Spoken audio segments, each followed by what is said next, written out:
extremely tragic lore of Mega Man X. An hour and 30 minutes of straight Mega Man X lore. You know what? I don't think it's a bad idea. Don't you think? No! Aside from Capcom not really supporting Mega Man X as they should, which is one of their main IPs, I don't know why the frick they're not. I stopped buying into Capcom's nonsense. I'm looking at the fans that are doing a way better job than Capcom will ever do. JKB Games with Mega Man X Corrupted, Sovereign with Mega Man X Innocent Impulse, and Mega Man X Reminiscence from the Remedy team. Right now, I feel like most people that are fans of X are more interested in the fans games than they are with Capcom and what they originally produced. I mean, at the same time, those games are timeless. You could go back and play it whenever the frick you want to. I know I'm talking a lot, but bro, I just need to get that out of the way. So we're gonna see what this is about. Make sure to hit that like button and also subscribe if you're new to this channel. Let's get right to it.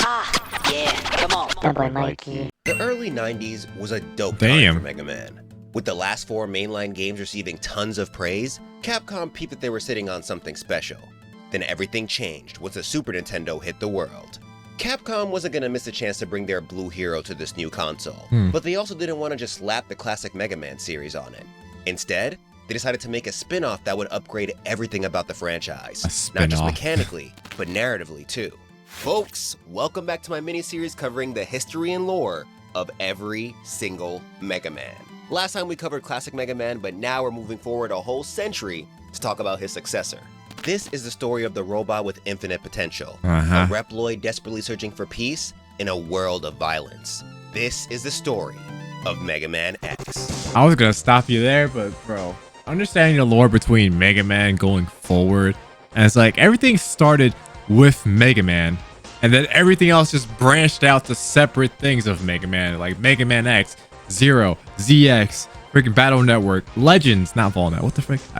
He's Volnut Mega Man, but still, like, to this day, I still think about a lot of fan games that are out there right now that are still getting harshly criticized or put down or even canceling certain Mega Man games because people are tired of waiting for certain games to come out. It's like, bro, y'all really don't have the patience, and it shows. I feel like I can't be the only one who's looking at the community like, bro, y'all must be bored to even be doing something like this. Anyways, getting off topic.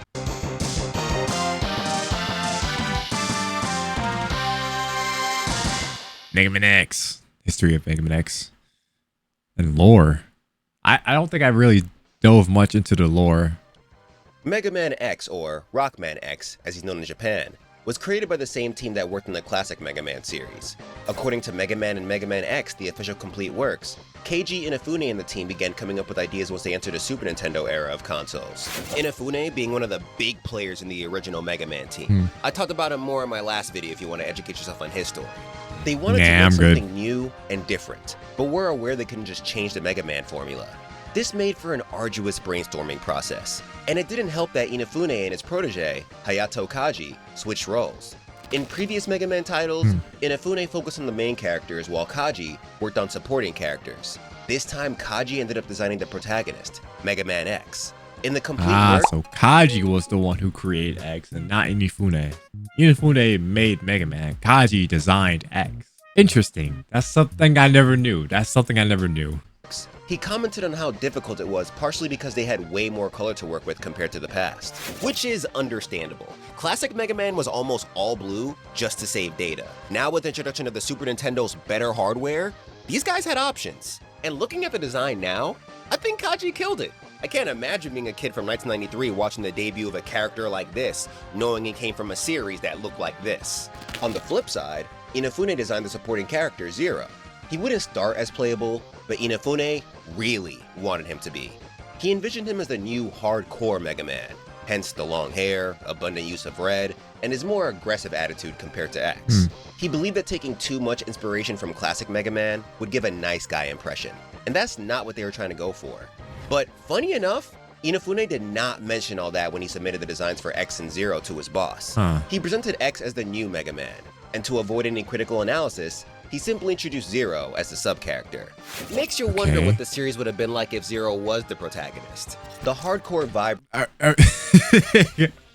I like how he just subtly adds Mega Man Zero to the mix, but it still pertains the lore with Mega Man X considering X is still relevant to Zero. In the story, especially Mega Man Zero 2, where X is actually still alive, but he's also sealed away to seal off Dark Elf and whatnot. But that's another topic for another video, but I don't want to get into that. This is X, not Zero. It remained the theme as Mega Man X was fleshed out. The setting, which we'll get into once we cover the lore, was made to be a lot darker and more tense. And the villain, Sigma, was designed to be way more of a threat than Wily. While iconic, Inafune believed that the Mad Doctor had a side about him that you couldn't really hate. And I get that. In the last video, I mentioned how Wily kind of felt like a cartoon villain, and that added some charm to him, sure, but because of it, I was never really worried about his schemes. I knew the majority of his plans would fail and lead to him groveling for his life. Sigma, on the other hand, was created to be an absolute evil, and has a little more complexity to his backstory. Just by looking at their design side by side, you can see the difference in aura. Gameplay-wise, a ton of new features were added to take advantage of the Super Nintendo's power. Since RPGs were popping off during the time, they added armor upgrades to simulate the feel of leveling up and getting stronger. Mounts were introduced to add a certain flair of luxury to the game. And of course, the graphics fucking digivolved, giving us a game that still looks good today. Also, quick tangent. There was this album that came out for X1 that featured a bunch of different background music for the stages. And in it, they left a developer diary giving readers an idea of how they felt while creating the game. It's mad funny, so I highly recommend you read it yourself. Once again, shout out to Shmupulations for the translation. But here is one entry that caught my eye, and I want to share it with y'all. I have no ideas. I can't think of a single thing. Nothing. The programmers are getting angry. The designers are getting restless. I'm in hell. This is surely hell. How did I get into this mess? My anger is rising. God damn it all. I've got to take it out on something. Ouch! Well, I guess I should head home now. Wait a second. The wall. Kicking the wall. Yes! This could be just the new action I've been looking for Rockman X. When you get pissed, wall jump. You can just kick the wall over and over. This is a revolutionary new system. I'm a genius! And believe it or not, that little entry right there may be the origins of wall dashing. It hasn't been confirmed, but it hasn't not been confirmed. You mean wall jumping, not wall dashing. After a ton of work, Mega Man X was released in 1993 and received stellar reviews. It was praised as a successful milestone in transitioning Mega Man from the NES to the Super Nintendo. And though it didn't span into a series with as many games as its predecessor, it presents a story that is way more focused. This brings us to the fun part of the video, the lore. And I don't even have to give a disclaimer here. This story truly is a lot more streamlined than the classic one. There's actual continuity, more character depth, and the stakes feel real as fuck.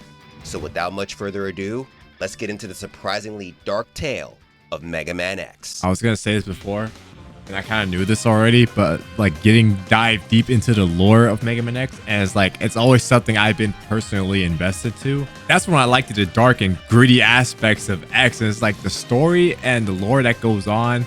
Like, remember when I did a reaction on the day of Sigma? That junk was hardcore. I was like, dang, there was actually stakes involved, unlike Mega Man 1 through 11. I'm sorry if I'm talking a lot. I just want to see all this and give my thoughts. X actually isn't an older Mega Man. In fact, he's more like a much younger brother. See, Dr. Thomas Light, the creator of Mega Man, had this ambitious yet insane goal of designing robots capable of independent thought. He got close with the likes of the Blue Bomber, Roll, Proto Man, and other robots, but their AI was never sophisticated enough to make them truly self-aware. Light couldn't settle with that. He was either going to create robo-humans or die trying. Eventually, sometime in 20XCX, after the events of the classic Mega Man timeline, he does it. He creates his magnum opus, Mega Man X, the first robot able to feel, think, and make his own decisions. However, Light is worried about how a robot like him will affect the outside world. Is the populace ready for a sentient artificial being? What if he breaks the rule of robotics and harms a human? He estimates that it will take 30 years to confirm X's reliability, but Light knows he won't live that long. So he seals his creation in a capsule meant to test his internal systems until he's ready for the world. He dies soon after, and goes down in history as the father of robotics. Elsewhere, Light's scientific rival, Dr. Albert Wily, is adding the final touches to his two final projects. The first is Zero, a robot described to be stronger than Mega Man and Bass, at least according to Mega Man 2 The Power Fighters. The second is the Maverick virus. Unfortunately for the Doctor, it becomes apparent that Zero suffers from a flaw in his cognitive functions, which makes him violent and disobedient. On top of that, death ain't too far away from this guy either, so he's forced to seal both Zero and his unfinished Maverick virus before his passing.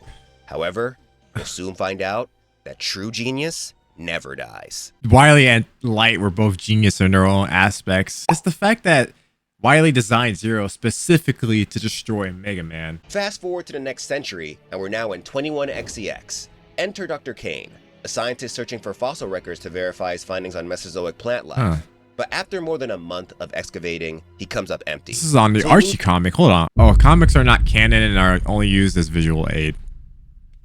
It's not canon. Fuck. It was his dig site. But then on April 10th, 21XEX, he finds something way cooler than some fossils.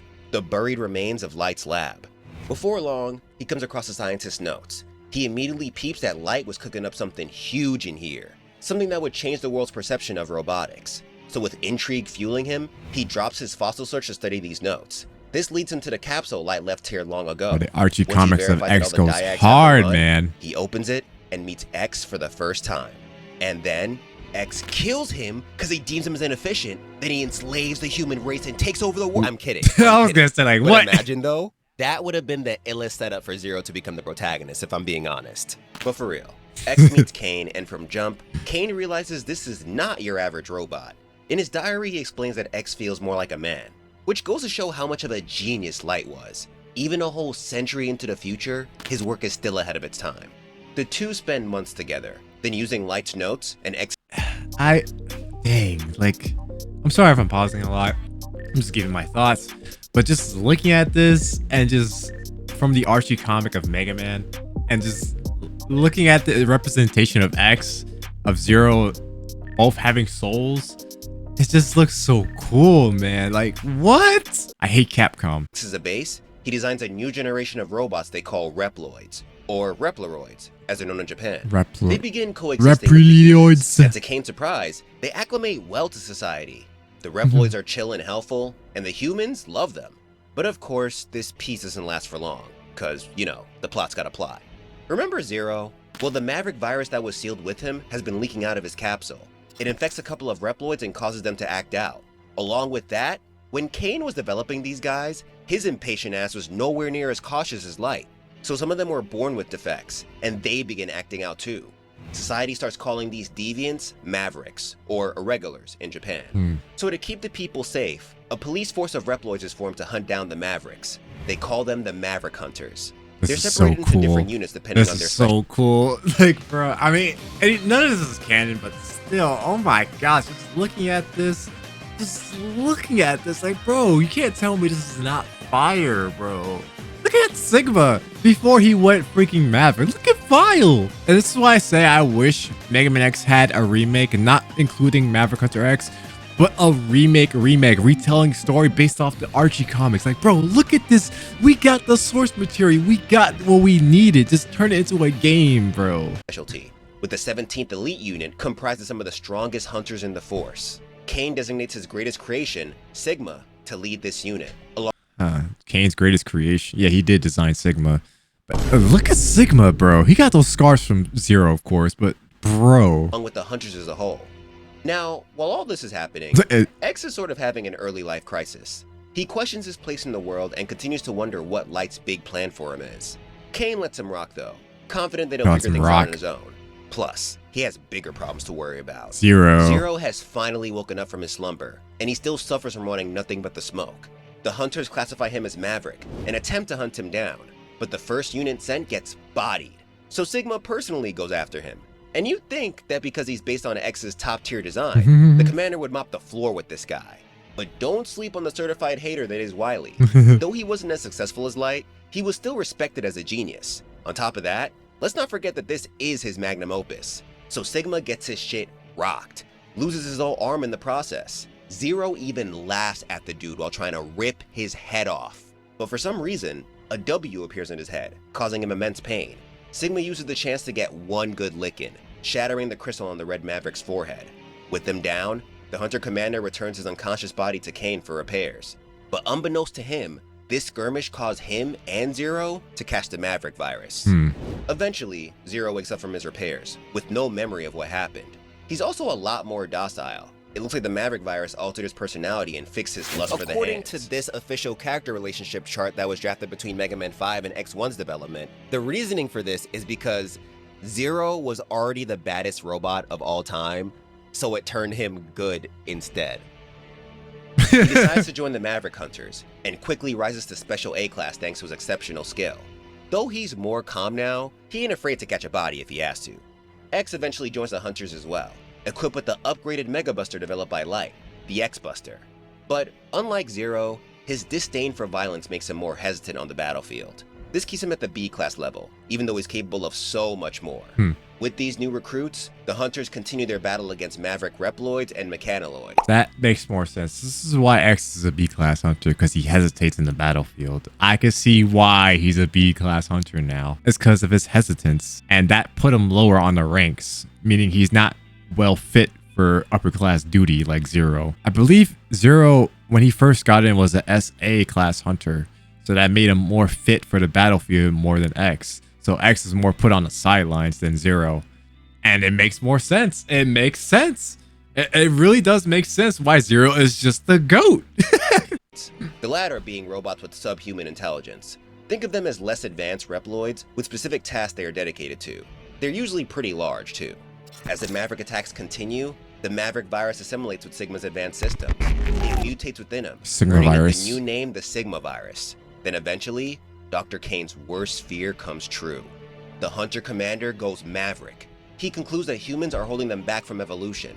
Then after recruiting a bunch of his old comrades from the Hunters, he leads an anti-human rebellion against society, thus beginning the infamous Maverick Wars, and bringing us to the first game in this timeline, Mega Man X1. That makes a lot of sense. The Maverick Wars. So already, this story is leagues above classic Mega Man. The tension, the stakes. Inafune wanted this to be hardcore, and they fucking did that shit. I like how X and Zero are sort of the last physical remnants of Light and Wily, but unlike their creators, they work as a team. I also love how Mega Man went from being a character who was so sure of doing what was right, to now being someone confused about his place in life. It makes him way more interesting than his 20xCX counterpart, with his conscience of justice circuitry or whatever, and we just got to the first game.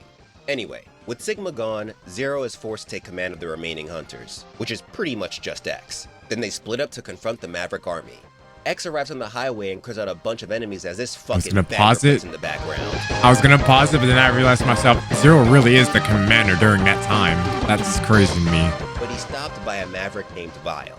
This guy also used to be part of the Hunters, and like Zero, he was Special A class. However, he also had a malfunction in his brain that made him disobedient. He ended up going Maverick, and during the rebellion, he joined Sigma's side almost purely because he really does not fuck with X. Like, he despises the guy. Okay, that makes more sense. So again, this goes back to me talking about Vile when he just went on his own. Like, Vile, literally, he didn't go Maverick, but he went Maverick on his own fruition because he hates X. Vile is just another badass freaking Maverick Hunter / Maverick, whatever you want to call him. So now that he's right here, he takes sweet pleasure in beating the shit out of him with his ride armor. But luckily, Big Bro Zero saves him. And for whatever reason, he's missing his green ball titty thingies. Afterward, he tells X that he may be garbage now, but it's okay. He has a potential to become stronger. He just needs a training arc. So while he goes to gather intel on Sigma's fortress, he instructs X to face the Maverick Commander's 8 lieutenants. And since the way I presented the bosses last time felt kinda lazy, I decided to step it up a notch.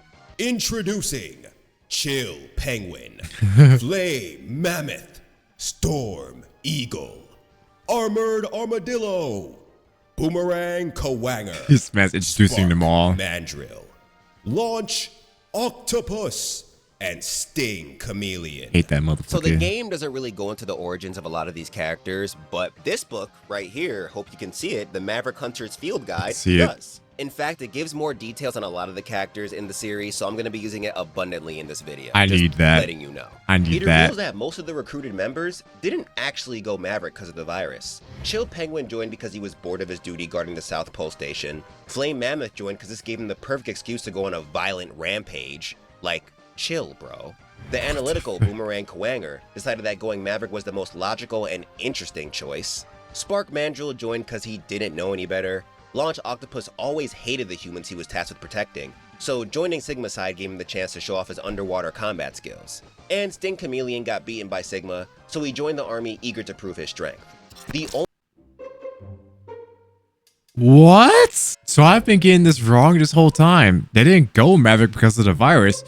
They all went Maverick because they chose to. I guess this also proves Wily right as well, because like it questions X's sense of justice for what he's fighting for. Same thing goes with Zero, but Zero was originally designed to be massive destruction. And this is why I hope that we had some Mega Man X9 to like have a conclusion. X8 and Zero were both in the works at the same time, I remember. So we didn't really have like a canonical way of going about things, but Frank, man. only former hunters who didn't get giddy over the thought of wreaking havoc were Armored Armadillo and Storm Eagle. Armored Armadillo joined out of loyalty to Sigma. That's it. And Storm Eagle actually tried to stop Sigma, but failed, so he joined against his will. This adds a whole new layer to the Maverick thing because now we know that there are some Reploids who seem to genuinely want this. Either that or Kane's lack of preparation really fucked them up. But X follows orders and takes down Sigma's lieutenants, and like classic Mega Man, he's able to copy their abilities. On his journey, he also finds different capsules left by Dr. Light meant to grant him armor upgrades and power-ups. This is a recurring feature in the series. In the boot upgrade capsule, the Doctor left a message for X stating that he built him with free will so he could choose his own path. He hoped that the world would allow him to choose a peaceful one, but the plot said no. So he hid these capsules in preparation to help turn X into the champion the world would need. This is depressing when you think about it. Like, Light built classic Mega Man with that conscience of justice circuitry, so whether he wanted him to or not, Mega Man was gonna act once shit popped off. Now we have X, a creation who actually has a choice, but he's gotta fight anyway. So after X defeats the lieutenants, I'm sorry, I'm pausing again, but Mega Man fights, no questions asked. X, he fights, he's like, is this the right thing to do? Yo, cinema, peak. collects the boots, buster, helmet, and armor upgrades, and learns the freaking Hadouken. Zero hits him up and tells him he found Sigma's hideout. They rendezvous there to infiltrate the place. It's wild when you think about the fact that these guys have been fighting a whole army by themselves. Now they're about to infiltrate Sigma's base with no backup. Low-key reminds me of Solid Snake and Raiden from Metal Gear Solid. Raiden? One of the two. I forgot how to pronounce. Jack Raiden. Ripper. Y'all know who I mean. So they proceed with the raid, but Val I think it's shows up to Raiden, thwart their not plans Raiden. again. At first, Zero tells X that he's got it, but not soon after, the Maverick manages to trap him. X then goes in for his rematch, but he ends up getting trapped himself. For a moment, it looks like Vile might actually win, but Zero won't have it. He's like, fuck it, breaks out of his trap and self-destructs to destroy the Maverick's mount. X is now free, but at what cost? Senpai is dead and the bad guys are still kicking, but our boy won't let his death be for nothing. With newfound resolve, he challenges Vile once again, and this time, the Maverick takes the L. Hadouken. X goes to talk to what's left of Zero afterward, and the Red He's Hunter bleeding. gives the mission up to him, saying that he is stronger than he thought. With that, the lone B-class hunter continues the raid. He takes on the Sigma Gauntlet, which includes rematches against the Maverick bosses and a battle against Sigma's dog, Velgarder. Then, he's challenged by his former commander, and after a tough battle, the Maverick leader falls. Afterward, X watches as Sigma's base collapses. He wonders why violence had to be used to save the day. Couldn't they find a way to end this peacefully? Regardless, he knows that this war is far from over, and he'll probably have to fight many more Mavericks before he gets his answers.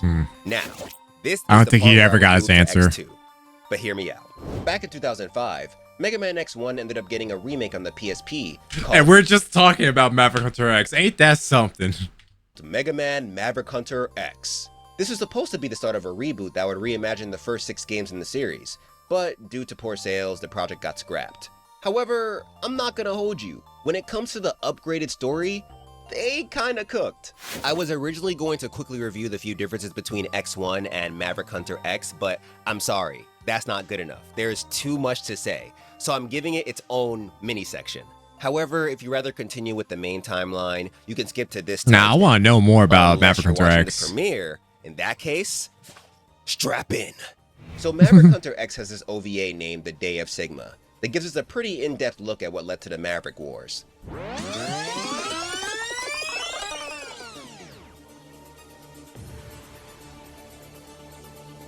Hey, Let's sick rewind intro. all the way back to when Zero and X officially joined the Hunters. In this timeline, the epicenter of the Maverick issue was Abel City. This is most likely a reference to the biblical story of Abel and Cain. Abel and Cain. In the book of Genesis, Abel and his older brother Cain both made offerings to God, but only Abel's offering was accepted.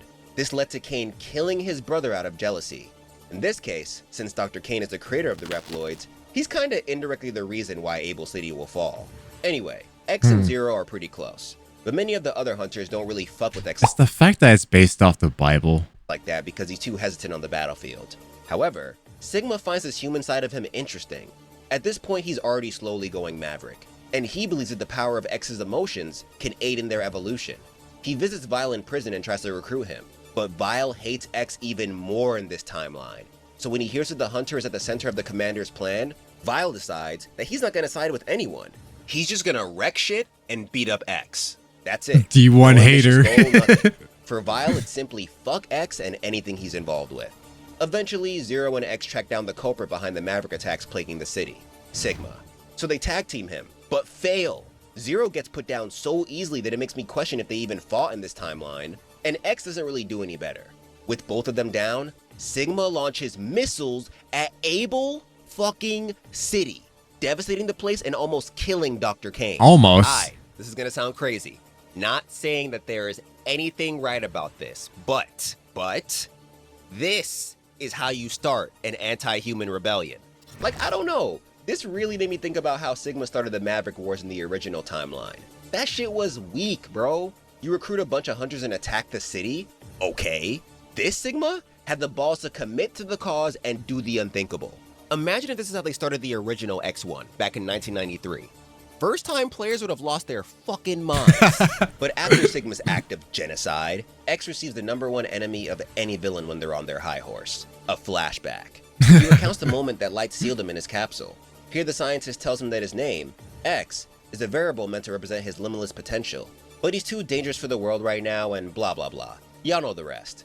This vision pushes him to tap into his hidden power and hit his former commander with the shining finger. Leaving Sigma's face scarred. Unfortunately, he's knocked out soon after.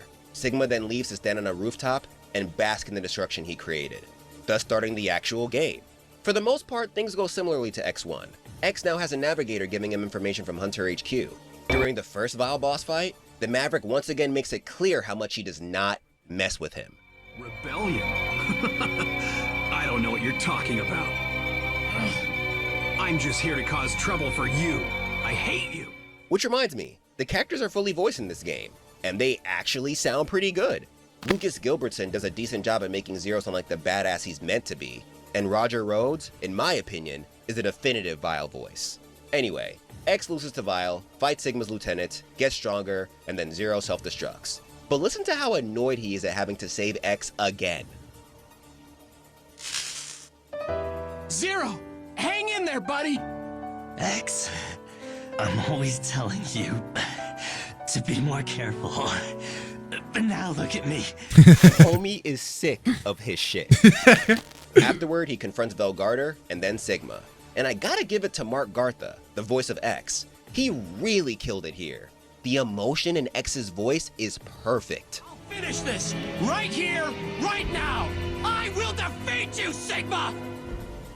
Of course, X defeats the Maverick commander, Goated. and the game ends with him driving on a cycle, while Light talks about his reasoning for creating him in the background. And from what he says, it looks like Light's plan for X was similar to Sigma. The Doctor also wanted X's conscience to aid in the evolution of Reploids, but more in a positive way and less in a destroy all humans way. Outside of the main story, the game also has a non-canon Vile mode, for those who need a little more hate in their lives. In it, you play through the story as Vile instead of X, and honestly, I'm a little surprised by how in-depth it is. I thought it was just gonna be a reskin of X's story, but nah, homie has his own cutscenes and dialogue with the bosses. As for his main goal, Day of Sigma already hinted at it, but actually, you know what? I'll just let Vile tell you himself. You've been drawn into Sigma's rebellion as well? Rebellion? I couldn't care less. I just hate you, that's all.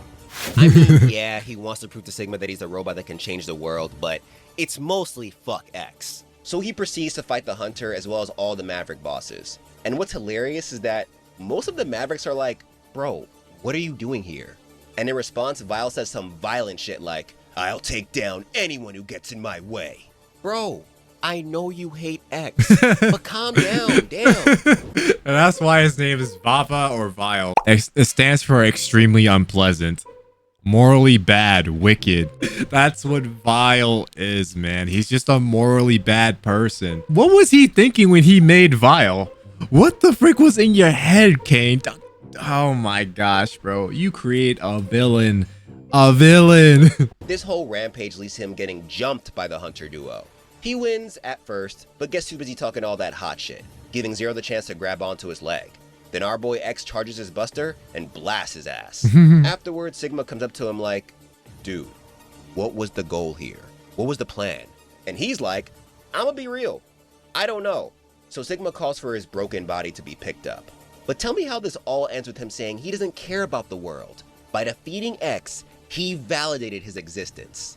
Bro, I wish the Maverick Hunter's field guide went more into who created these Reploids and when. That's what I wanted to know. Like, who created these Reploids and when? It can't just be Dr. Kane. Like, who else is behind these designs? And it's like Vile is such a D1 hater. Like, he's like Reverse Flash kind of hate. They keep it PG-13 when it comes to Vile. But when it comes to Reverse Flash, forget about it. That man is you don't want to know what he did to Flash. Because I gotta know what went into Vile's creation. I know he had a cognitive issue or whatever, but this amount of hate is obscene. But that's about it for Maverick Hunter X. So the big question is it canon or not? Well, I originally wrote this part with a confident no, since it was meant to start a reboot that never happened. But of all things, the Maverick Hunter's field guide fucked me up. It adds lore from Maverick Hunter X, even though the field image they show for these characters are their Mega Man X1 sprites. So honestly, it depends on how you want to go about it. I see the game overall as not canon, but the origins depicted in Day of Sigma can be mixed in with the original origin story without too much contrast. They both lead to the beginning of the Maverick Wars anyway, and that's what matters. However, we have spent way too much time here. Folks, I'm gonna need you to rewind and forget everything you learned about Maverick Hunter X. For the people who skipped, nah, I'm never gonna welcome forget. back. I hope you got some snacks, because it's time to get into Mega Man X2. It's been a few months since the events of X1. Maverick activity has died down. As the only competent Reploid left in the Force, X leads the new generation of Maverick Hunters, who are at a mere fraction of their past strength. They eventually hear word of Sigma followers planning a huge comeback. Kane traces them back to an underground factory, so X and his unit raid the place. And to show just how useless our boys' team is, look at how this Hunter got bodied in the opening sequence of the intro stage of X2. Green Biker Man. Like, yo, I think I remember seeing mods about Green Biker Man as a playable character, even though he got bodied in the intro of the freaking... I find that so hilarious. Like, what was the point of introducing a backup player? Like, I thought, and since the intro of X2, this man was gonna just be like X's backup and just dies within 2 seconds of the game. What? They didn't even get to the real fight yet. Homie's less competent than a minion from League of Legends, so it's up to X to raid the factory alone. But once he's done, a whole new Maverick uprising occurs, with 8 Special A-class Mavericks leading the charge. Wire Sponge, Flame Stag, Bubble Crab, Wheel Gator, Overdrive Ostrich, Crystal Snail, Morph Moth, and Magna Centipede. Going down the list, Wire Sponge was actually built for the Maverick army, which is a huge problem. These guys are just replenishing their ranks at this point. Meanwhile, the Hunters just have X. Luckily, Wire Sponge is a defect that makes him childish. Flamestag was once a member of the 17th Elite Unit, but defected with Koanger during the first Maverick uprising. However, he didn't actually do anything because he was too busy trying to cause the most catastrophic volcano eruption that would block the sun with ash and lead to another ice age. This dude is fucking crazy. Bubble Crab was also a hunter, but defected for the money. Wheel Gator was honestly bad from jump. He got let go from the Maverick Hunters for violently attacking a comrade. Overdrive Ostrich used to be a part of the Hunter 7th Airborne unit, but an accident caused him to lose his wings. He was still fast as fuck though, and Sigma also thought he was fast as fuck. So when he invited Overdrive Ostrich to join the cause, he happily accepted, thankful for the recognition. Crystal Snail is a complete enigma. Morph Moth is of unknown origin too, but his main job is to revive Mavericks for their army and build new ones. And last is Magna Centipede, who honestly had it rough. He was a member of the 0th Shinobi unit, and when the first Maverick uprising happened, he refused to defect. But the Mavericks couldn't have that. He got kidnapped and brainwashed into a Maverick devoid of emotion. Now, what the frick? That's crazy. So it's like some of these Mavericks didn't even want to go Maverick, but it was forced upon them. I have a feeling JKB is putting lore into those Mavericks that he's designed. And I'm thinking to myself, no wonder why this game's taking so long to make. He's developing lore with each and every one of these bosses. And those Maverick bosses and Corrupted are going to get lore we are going to discover. And that is most important in video game design.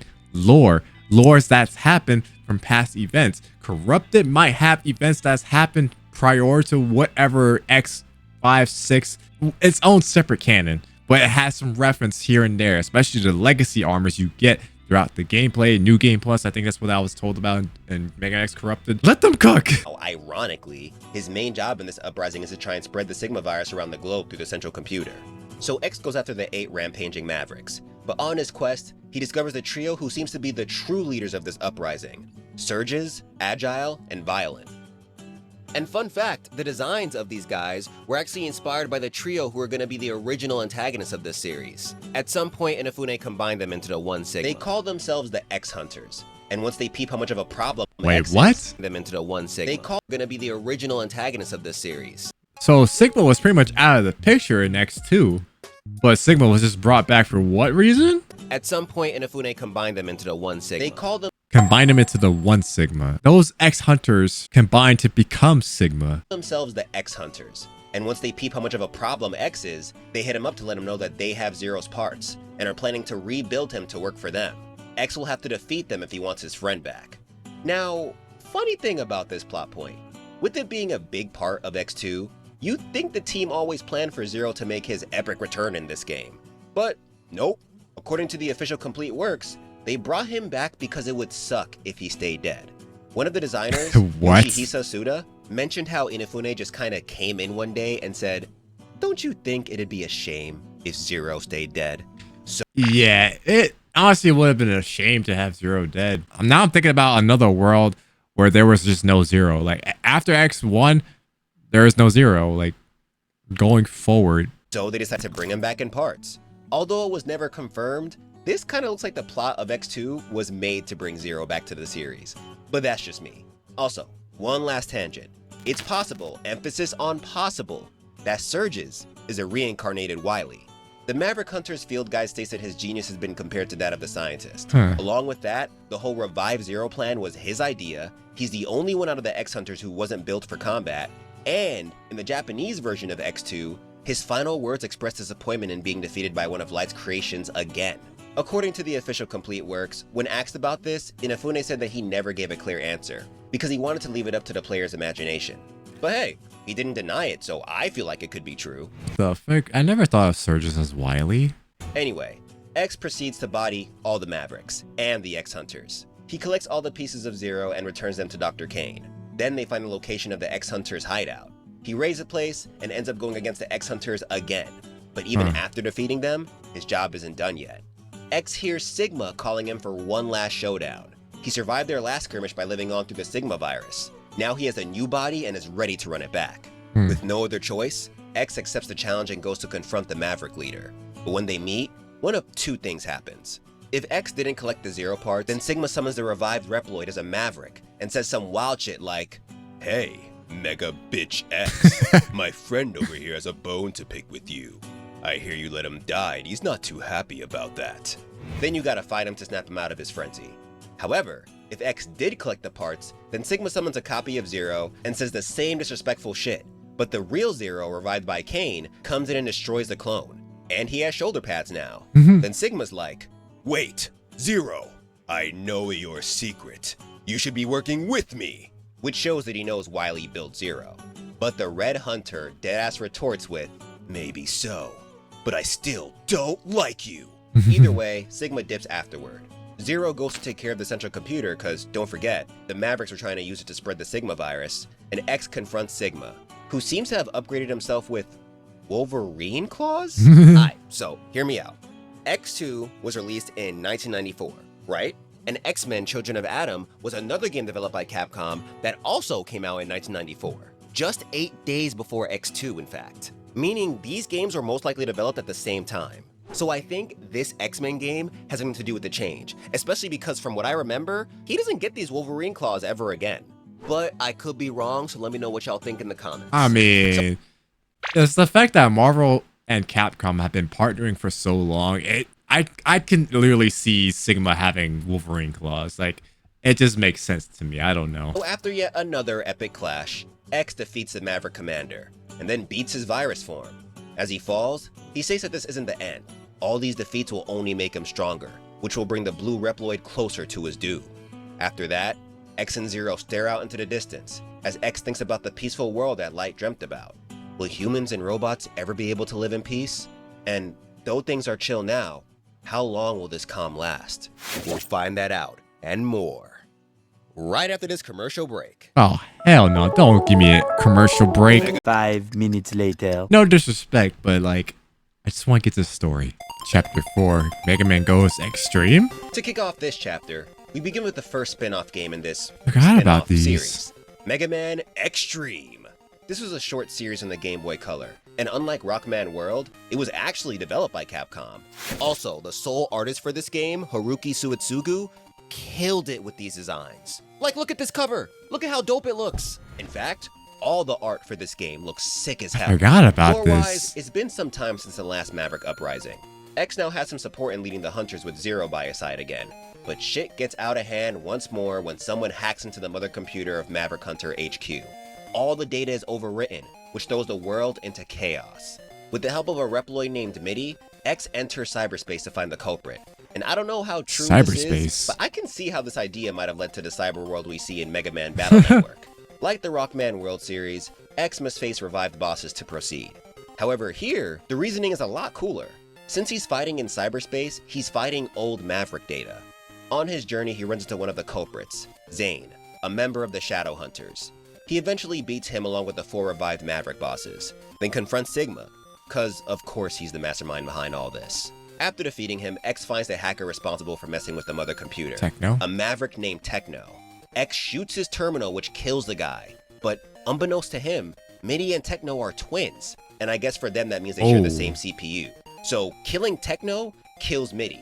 On top of that, Techno wasn't even bad. Sigma made him do all this. So after Mitty encourages X to keep pushing forward, the Hunter avenges him by taking Sigma down again. Damn. But I guess X and the squad didn't learn from their lesson, because they get hacked again. This time it's by Gimel, the other half of the Shadow Hunters. So X must once again enter cyberspace. After fighting 4 more revived Mavericks and the remaining Shadow Hunter, X defeats Sigma once and for all. And the dude shows that he's already sick of losing to him, saying, Why do you always win? Sigma, this is your 3rd loss. Until you start racking up as many L's as Wily, I don't want to hear shit. So peace temporarily returns to the world, until a Reploid X3. scientist named Dr. Doppler is like, wait a minute, if this Sigma virus is the problem, why don't we just make a cure? That's what the humans do. So he does just that, and actually manages to cure a bunch of Mavericks. Then to house this new community, he creates a Doppeltown, a utopia free from violence. Things stay calm for a couple of months, but then Mavericks start rioting again, taking us into X3. But get this, all the Maverick Hunter's data points to Dr. Doppler as the mastermind behind everything, so X and Zero head out to question him. However, it looks like the Doctor assumed this was gonna happen, because he attacks the Hunter base before the duo can even get to him. So they return, whoop some ass, but find out that their fellow Hunter, Mac, is a traitor. He traps X, leaving it up to Zero to once again save his life. Which reminds me, this was the first game that allowed you to play as Zero. After saving their home, Zero returns to HQ to help with repairs, while X heads to Doppeltown. There, 8 powerful Mavericks await his arrival. Blast Hornet, Blizzard Buffalo, Tunnel Rhino, Gravity Beetle, Volt Catfish, Neon Tiger, Toxic Seahorse, and Crush Crawfish. Alright, so Blast Hornet actually used to work for Zero. Before all this, Zero's presence Wait, what? He used to work for Zero? was requested at Doppeltown, but he went in instead. In doing so, he ended up getting infected by the Sigma virus. Hate to see it. Got Blizzard infected. Buffalo used to be chill, but then the Sigma virus came in and he started attacking innocents. Tunnel Rhino used to be a miner, but then he got invited to Doppeltown and, you guessed it, he went Maverick. Gravity Beetle used to be a part of the Hunters, but went Maverick out of revenge for Boomerang Kwanger. That's cool. I think that's the first Maverick boss connection in between games so far. Volt Catfish used to work as a backup generator for cities during times of disaster, but then that damn Sigma virus made him go crazy too. Neon Tiger used to protect the wildlife in his home from poachers, but Sigma virus. Toxic Seahorse is another enigma, but he was tasked with poisoning drinking water for humans, which is fucked up. And finally, poor Crushed Crawfish had a flaw in his system that made it hard for him to tell friend from foe. So bitch-ass Doppler used this to his advantage to get him on his side. Along with these bosses, Dr. Doppler also sends his Nightmare Police and the revived Vile, Vile Mark II. The Nightmare Police is made up of 2 Mavericks named Bit and Bite. I'm now thinking about the Mavericks. The Mavericks in X3 were definitely infected, except for one of them. They were built using the specifications of the most advanced Reploids in the world. So, on paper, they should be hella strong. The Maverick Hunter's field guide even says that Bite's strength could be compared to Sigma's. Regardless, the Hunter duo takes out the Maverick bosses, the Nightmare Police, and Vile. And hold up, I've been racking my brain about this for the longest. Is it me, or does Bit look like Metabee from Metabots? Let me know in the comments. I don't see Anyway, any correlation. Using the memory chips of the defeated Mavericks, Dr. Kane pinpoints the location of Doppler's lab. With that, the 2 Hunters commence yet another gauntlet, which includes a rematch with Vile and a battle against a fused Bit and Bite. They turn into this godlike Reploid named God Car Machine Oinari. Oh, and Vile still got that deep, deep hate for X. When X finishes him off, he tells the guy that he will haunt him till the day he dies. Vile, fucking relax. Then X finally reaches and defeats Doppler. But it's revealed that Sigma was behind everything. He corrupted the Doctor using his virus form. That vaccine, it was just a placebo. And to add to the list of horrible shit Sigma made him do, the Doctor reveals that he was forced to make the Tyrant a new battle body as well. So X rushes to fight the Maverick leader and wins, even with this new body. And homie is so salty, bro. He's like, What? I still can't beat you? Even with this magnificent battle body? but once he's down to his virus form, he's like, fuck it, and tries to possess X. But his plan fails in one of 2 ways. One involves Doppler sacrificing himself to destroy Sigma with the vaccine. The other ending involves Zero coming in to save X instead.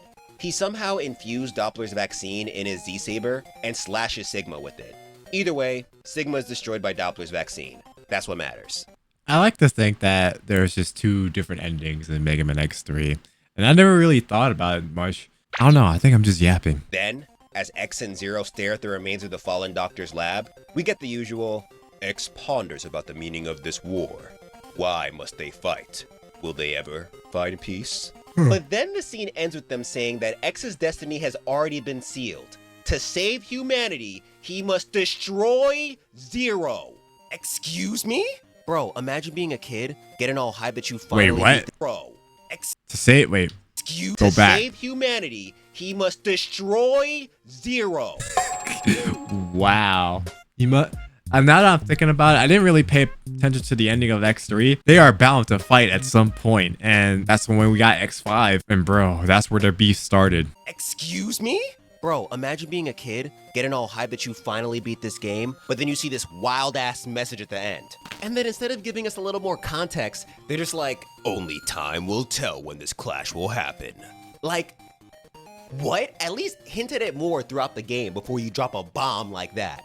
Anyway, with the day saved, I guess, let's move to the next game in this timeline.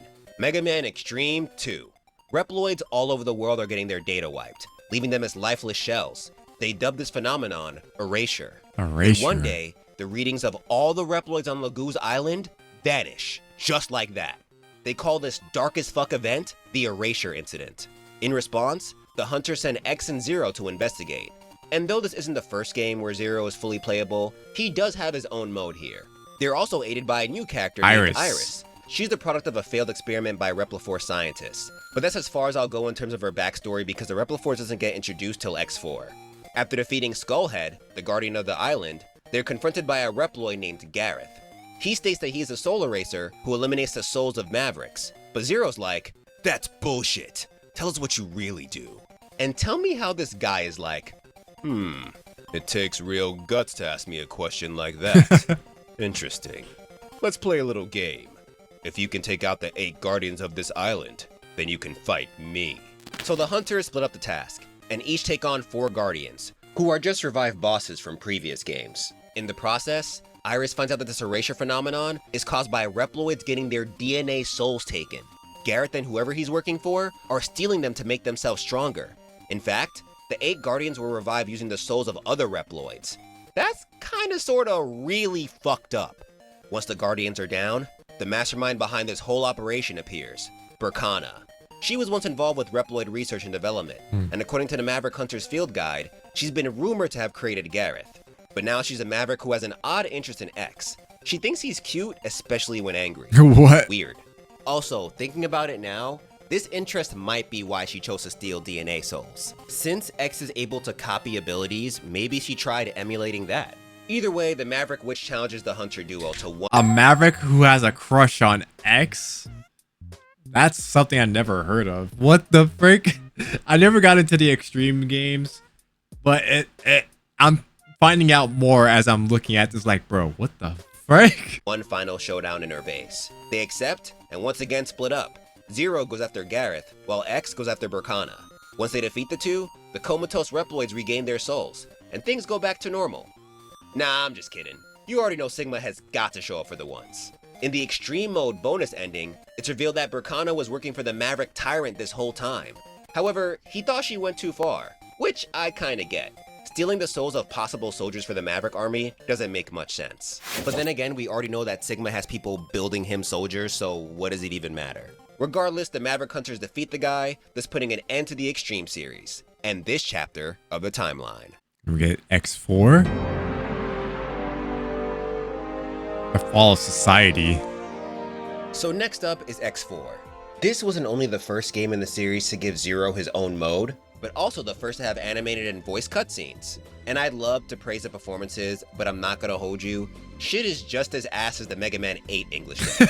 But I can't hate it because it gave us this gem right here. I knew it was gonna bring up Zero. What are we fighting for? Oh my gosh, so iconic. But comparing that to the Japanese dubs, still hands down the best. But still, holy shit. It's so funny to look at again. No, this isn't happening. There's no reason for me to go on. What? What am I fighting for? This scene makes this whole dub worth it. Also, this was the first in the series that only launched in the Sega Saturn and PlayStation, not the Super Nintendo. The change in platforms made them upgrade the style of the art, and I love it. It reminds me of the drastic change from Mega Man 7 to Mega Man 8. Plot-wise, a new Maverick hunting force has been formed, and they call themselves the Repla Force. For some time, they work with the Maverick Hunters to keep the world safe.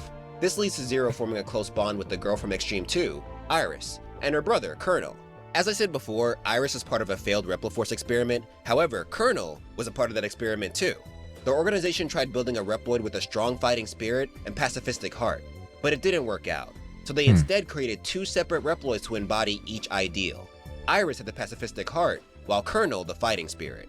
With the Maverick Hunters and Repla Force both making a difference. I just remember something. Because they're both... if you remember Mega Man X Dive, Iris and Colonel were both separate entities.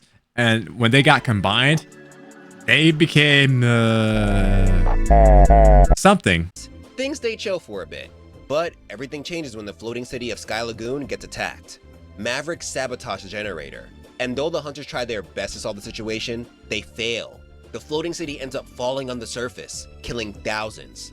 The hunters run into Colonel during the fallout, and though they don't outright accuse the Repla Force for causing this, they question Colonel as if they're responsible. They even ask them to lower their weapons and come back to HQ for questioning. But Colonel is like, bro, I only came here to save my sister. The Repla Force hasn't done shit. What are you even talking about? But once the hunters mention that they'll have to treat them as Maverick, Colonel snaps. He tells them to consider them Maverick if that's what they wish, then dips.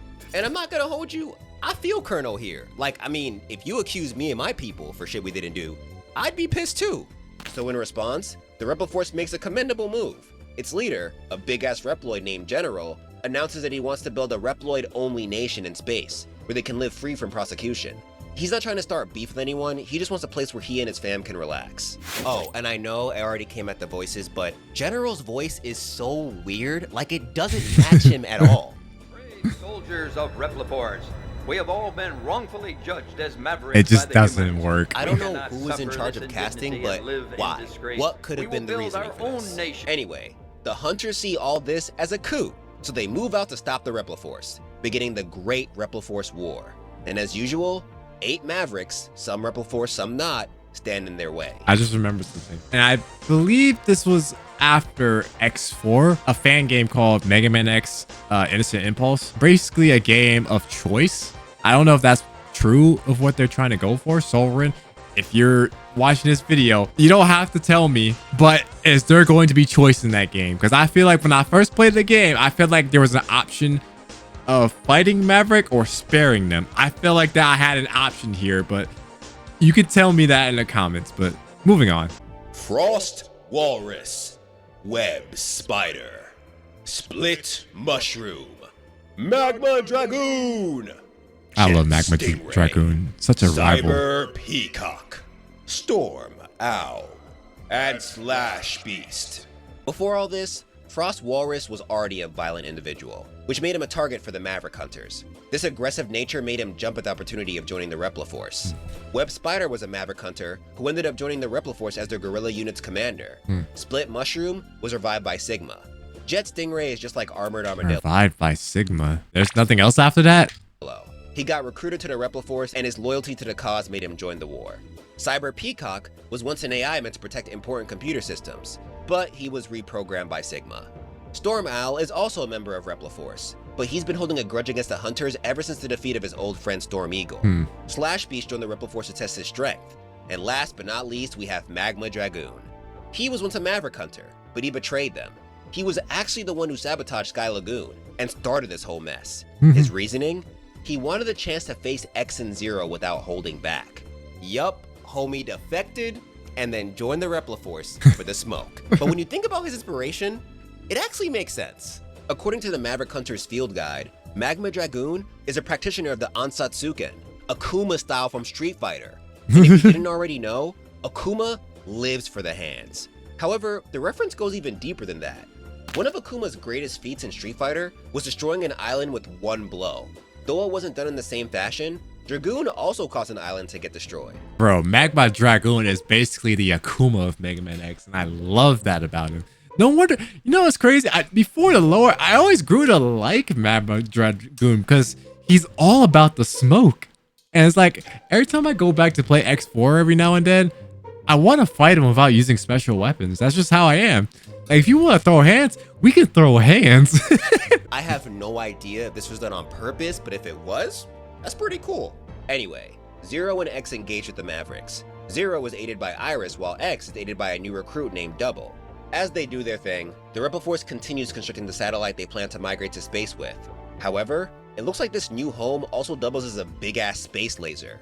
The game refers to it as their final weapon. This part confused me because General never gave any reason to make us think he needed to build some crazy, violent weapon. I thought this was supposed to be a chill, peaceful move, but I guess not?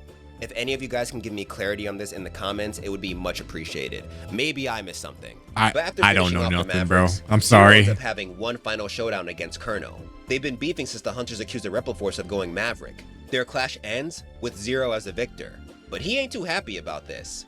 Not only did he not want to kill his old friend, but now he has to explain to his sister how he died. Regardless, the Reploid falls, asking Zero to let Iris know that he died as a proud Repliforce soldier.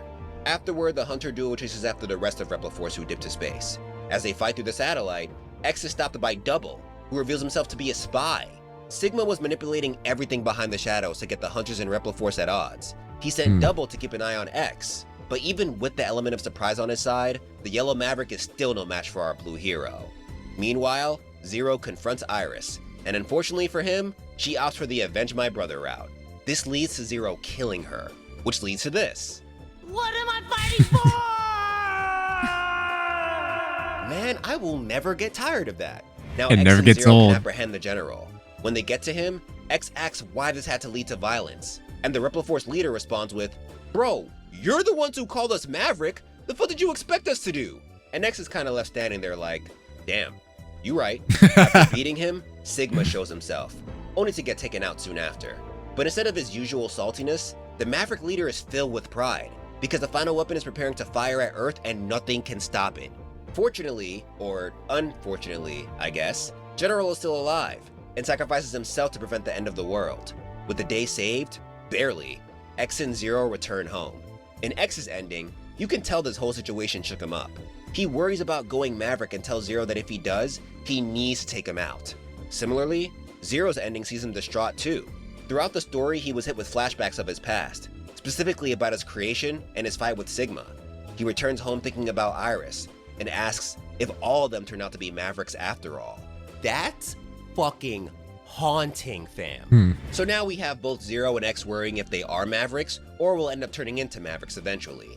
And we know that they're destined to fight. That's a pretty depressing note to end this game on. It is. Regardless, we move on to Mega Man X5. And it comes to confrontation. Inafune had little to do with this title. According to the official Complete Works, he told the team to finish out the series with this one. In fact, the first Mega Man Zero game was being developed alongside this one, so the original plan was that this would lead into that series. But we now know that didn't end up happening. So if this game feels like the end to you, that's why. Anyway, the story takes place several months after the Great Repliforce War. A new Reploid named Cygnus now leads the Maverick Hunters. The Maverick Hunters field guy says that his predecessor stepped down due to guilt over the casualties of the Repliforce War. Wait, what? Now, Hunters field guy war. A new Reploid named Cygnus now leads the Maverick Hunters. The Maverick Hunters field guy says that his predecessor stepped down due to guilt over the casualties of the Repliforce War. Now, I didn't see anything clearly stating that X gave up his role as leader ever since taking the spot in X2, so this might mean that he gave Cygnus the position. But the guide is usually pretty good with mentioning. I forget. X was a leader throughout the whole time of X2 through 4, and because of his guilt, he stepped down. I forgot X was even a commander at that point. What the frick? An important character if they're involved with something. And X isn't mentioned here, so I'm gonna go ahead and assume that at some point, some random NPC started acting as the Hunter Commander. The field guide also mentions that Cygnus' CPU is extremely precise, and one of the most complex out of all Reploids. In exchange for this buff, his combat stats are ass though. Along with his change to the Maverick Hunters hierarchy, repairs have been ongoing for the space colonies damaged during the Great Repliforce War. The last one that needs to be fixed is Eurasia. But one day, a Maverick bounty hunter hired by Sigma named Dynamo commandeers the place and infects it with the Sigma virus. Meanwhile, Sigma pulls up to Earth for seemingly no reason. After X and Zero take care of him, his explosion causes the Sigma virus to spread across the globe. Reploids and mechanoloids everywhere start malfunctioning, while humans begin getting sick. Yet nobody's safe this time. So the hunters regroup and assess their situation. There's a global pandemic, and thanks to Dynamo, Eurasia's gravity system got fucked. So now it's free falling down to Earth. If it hits, everybody gonna die. So everybody gonna die. New Maverick Hunter suggests they use Enigma, an ancient laser beam of mass destruction. With it, they can destroy the colony before impact. However, they'll need X and Zero to collect 4 parts to make it work, and getting them won't be easy, as 4 powerful Mavericks are guarding them. Crescent Grizzly, Volt Kraken, Shining Firefly, and Tidal Whale. So Crescent Grizzly used to be an illegal weapons dealer. Crazy, I know. He also knows that he will eventually succumb to the Sigma virus, so he chooses to fight X and Zero of his own free will before that. In my honest opinion, X5 is garbage, narratively speaking and gameplay speaking. Oh my gosh, man. Like, as much as I like the iconic moment between X and Zero, that's mostly the good part about X5. Everything else is just like, what the fuck is happening? They should have stuck with the formula with X4 when it comes to getting X's armors. You equip them individually, of course, which that's what made X4 fun. Adding time to the game really doesn't make any sense. You got like, what, 16 hours to defeat all 8 of the bosses or 4 bosses to get certain parts. But I do not like the reliance of RNG. Even if you have a slim chance of success of taking down the space colony, that junk kind of made me mad. Because like, you have because even with the Legacy Collection, and before the Legacy Collection, I had the original Mega Man X collection, which had X's 1 and 6. And when I was playing it, I remember I got lucky throughout those times of destroying the colony, and in order to get the good ending. But in the Legacy Collection, I was having a hard time getting the good ending because it's based off RNG, and I hate that because again, you have a higher chance of losing Zero throughout your playthrough, and I freaking hated that about X5, and this is why I will regard this as the worst X game of the series aside from X7. But that's just my opinion. Narratively, it could have been a little bit better, but I feel like everything was rushed with the pacing and the removal of the animations from X4. I feel like the X4 animations was fire. Why didn't they bring that for X5? That could have made this game even better, but no. Like, are we on a budget? That happens. Oh, and that scar on his face was actually given to him by Zero. Volt Kraken used to be friends with Launch Optimus. How the frick did Zero give him that scar? Since the Maverick's death, he's held a grudge against X and Zero. Oh. Shining Firefly, held a replicant grudge. scientist who was distrusting of the Hunters, but very interested in X and Zero. Due to the virus taking over his systems, he asked the duo to put him out of his misery once they confront him. And last up, Tidal Whale was the Oceanographic Museum Chief and Maritime Security Force Captain. When the Hunter duo beats him, he asked to be laid to rest in the sea he loves so much. Also, in the English version of this game, each Maverick boss got a different name inspired by a Guns N' Roses band member. So Crescent Grizzly was Grizzly Slash, Volt Kraken was Squid Adler, Shining Firefly was Izzy Glow, and Tidal Whale was Duff McWhalen. That's crazy. Once the Maverick bosses are down, the Hunters use the gathered parts to fire Enigma, but it only destroys a portion of Eurasia. So they go with Plan B, crash a space shuttle into the landmass. But guess what? This shuttle requires 4 parts to run too, and these parts are being guarded by another 4 Maverick bosses. Spiral Pegasus, aka the Skyver. I was gonna say this again. This is what I hate about X5. Again, you have the option to fire the cannon at any point in time in the game, but you're still set up with RNG. Freaking hate it. Spike Rose Red, aka Axel the Red. Dark Necrobat, aka Dark Dizzy. And Burn Dino Rex, aka Matrex. Going down the list, Spiral Pegasus used to be a part of Repliforce, and asked to be taken down in one final duel after the Sigma virus outbreak. Spike Rose Red was once a nature control unit, but the virus mutated him into what you see here. Dark Necrobat was built by Sigma 3 years ago, but he ran away from his master. And Burn Dino Rex was also a part of Repliforce, but homie also has an illegal weapons problem. After taking down all these guys and collecting the shuttle parts, they proceed with Plan B. Zero volunteers to fly the shuttle, and he manages to destroy the fallen colony. However, debris from the impact still falls to Earth. A few hours later, Zero was found safe and sound in his crashed shuttle, but something is off. The virus from the colony and Sigma virus somehow fused and caused the formation of a small cyberspace pocket dimension. Stranger yet, the readings of this new combined virus are similar to Zero's. Because of this, Alia calls it the Zero virus. X heads to the crash site looking for his friend, but when he finds him, things don't go the way he hoped. He tells him that they should go back to HQ so he can get repaired. Staying around all this virus is too dangerous. But Zero refuses, believing that sticking around can help him find more clues. So X pulls a Naruto and is like, listen man, I know now is probably a bad time to fight since we're on a mission and all, but I'll bring you back by any means necessary. X, chill bro, ain't you all about the peace and shit? What happened? Zero refuses again, and thus, the prophecy is fulfilled. The two Hunters clash, but it ends in a draw. While they're both down, Sigma pulls up talking all that hot shit, ready to finally end X. But Zero defends him and scares the commander away. With that, the Hunters reunite for one last hunt. Once they get to Sigma, the guy reveals everything. He's been receiving help from an old man, a man who is very interested in Zero, and thinks of him as his son. Though he doesn't outright say it, it's pretty obvious this old man is Wily. Under the doctor's instructions, Sigma spread the Sigma virus all over the planet, and set up the Eurasia colony crash to try and increase its power. The hope was that it would turn Zero back into his true self, the tool for world domination that his creator wanted him to be. And though it failed, all this still raises a huge concern. If Sigma was instructed by Wily, that means they were somehow conversing. So, did Wily find a way to transfer his essence into the Maverick virus? I'm not 100% sure if he did, but let me know what you think in the comments. I think he did, to be honest. I think he was able to do it. Yeah, you may be right about all that, but it's still fuck Sigma till I die. Then together with X, they beat him, but the salty-ass Maverick blows himself up. severely damaging the Red Hunter. X is distraught over his fate, but Sigma, somehow still kicking, uses this as an opportunity to nail both of them. But Zero, also somehow still kicking, blasts right back and destroys the Maverick. This leads to two different endings. In X's ending, he's found by a hologram of Light, who somehow repairs him and sends him back to Hunter HQ? After that scene, we move 3 years into the future. X is now a Special A-class Hunter, who fights with his old friend C-Saber. A Hunter comments on how his eyes have a new sharpness that is reminiscent of Zero. This makes me think about Aaron Hansen / Eagle Raptor's sequelitis video on Mega Man X. In it, he talks about how the blue Reploid was slowly growing to look and fight like Zero in the first game.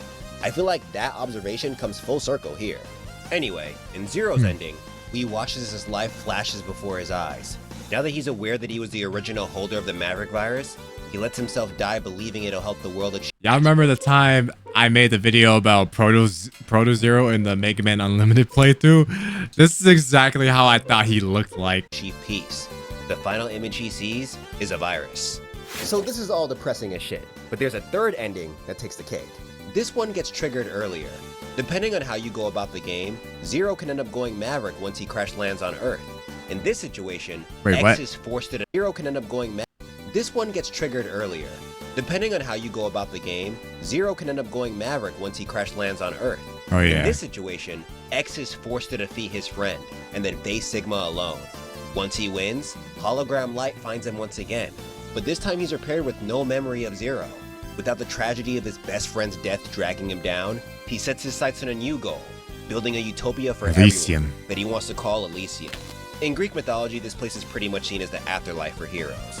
But more specifically, in Homer's writings, he describes it as a land of perfect happiness at the end of the earth. So yay, X is finally gonna create his utopia free of violence, but at the cost of forgetting his best friend.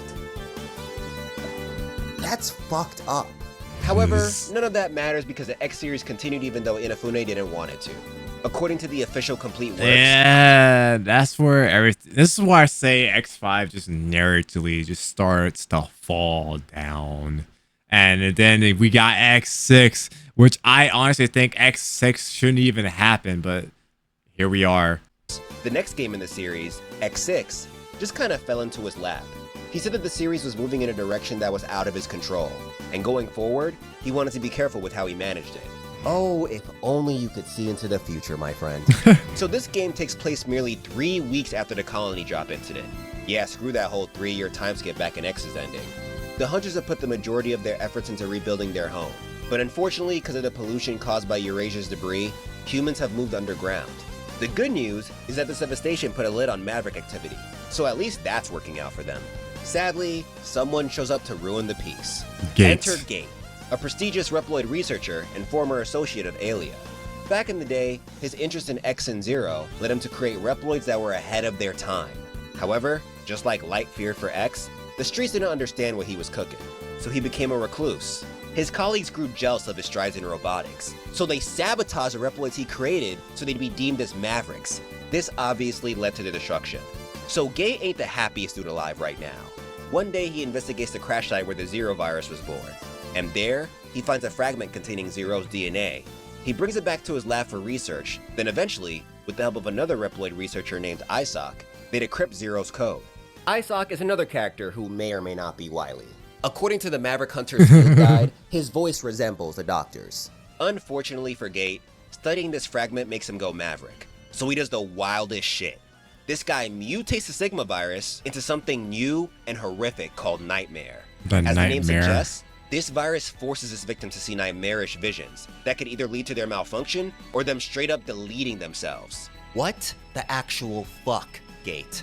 Because he's losing his frickin' mind, he sees this madness as liberating, but his plan isn't done yet. He creates a Reploid whose power surpasses that of X, High Max. After that, he creates a nightmare-fueled copy of Zero named Zero Nightmare. Then finally, he revives 8 of his creations that were falsely labeled as Mavericks. Commander Yamark, Blizzard Wolffang, Blaze Heatnix, Metal Shark Player, Rainy Turtleoid, Ground Skarovich, Shield Sheldon, and Infinity Maginian. So ready yourself, because almost all these backstories are pretty sad. Commander Yamark was originally tasked with protecting the forest, but one day he accidentally lit it on fire. Though he wasn't held accountable for it, he later died due to Why did I thought Yamark was a girl? one of Gates' haters sabotaging his flight system. Blizzard Wolfang was the leader of an investigation team in the North Pole, but his squad got brutally slaughtered by Mavericks. He left that situation with survivor's guilt, then was later destroyed by Gates' former colleagues. When he was revived, he joined Gate because he felt it was the only way to make it up to his dead team. Blaze Heatnix was just a dick. Homie was too strong and would leave his teammates if he felt they were weak. Metal Shark Player was involved with the legal DNA resurrection, so he got destroyed. What Rainy the Turtleoid, poor Rainy Turtleoid, was created by Gate with max defense stats, but the other scientists didn't like that. They told Gate to nerf the dude, but Turtleoid felt bad for all the heat his creator was getting, so he deleted himself. On a happier note, his stance reminds me of Akuma's post-Raging Demon, so, you know.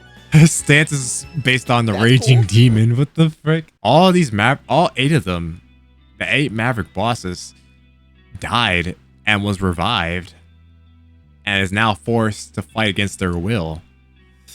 Damn, that sucks. Brown Skarovich was sent by Gate to investigate the places where X and Zero were sealed.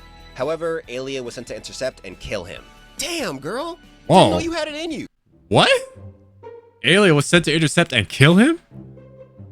Okay, she got it. Also, Gate apparently didn't give a shit about this Reploid dying. Homie was a savage even before the virus got him.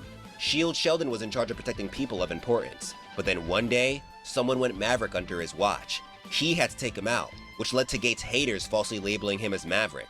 Shield Sheldon couldn't take the accusations, so he deleted himself too.